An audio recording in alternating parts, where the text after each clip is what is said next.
Ar kada nors apie tai pagalvojate? Po 100 metų visi būsime palaidoti su savo artimaisiais ir draugais. Nepažįstami žmonės gyvens mūsų namuose, dėl kurių taip sunkiai kovojame. Ir jiems priklausys viskas, ką turime šiandien. Visas mūsų turtas bus nežinomas ir negimęs, įskaitant automobilį, kuriam išleidome daug pinigų, ir tikriausiai bus laužas nežinomo kolekcininko rankose. Ar tiesiog bus išlydytas metalo gabalas.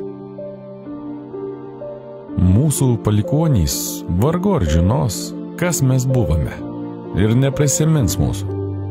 Kiek iš mūsų žinome savo senelio tėvą? Po mirties mus prisimins dar keletą metų. Tada galbūt liksime tik portretas kažkieno knygų lentynoje. O po kelių metų mūsų istorija, nuotraukos ir poelgiai išnyks istorijos užmarštyje. Mes net nebūsime prisiminimais. Jei vieną dieną sustotume analizuoti šiuos klausimus, galbūt suprastume, kokia nemokšiška ir silpna buvo svajonė visą tai pasiekti.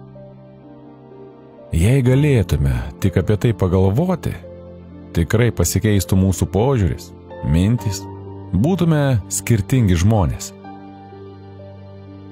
Visada būtų daugiau laiko tam, kas tikrai vertinga šiame gyvenime.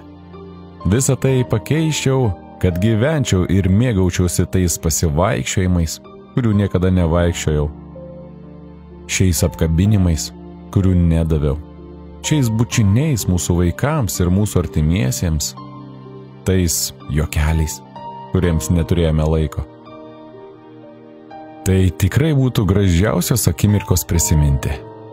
Juk jos pripildytų mūsų gyvenimus džiaugsmo. Ir dauguma iš mūsų švaistome jį diena iš dienos godumu, egoizmu ir netolerancija. Kiekviena gyvenimo minutė yra neįkainojama ir niekada nepasikartos. Todėl skirkite laiko džiaugtis, būti dėkingi ir švęsti savo egzistavimą.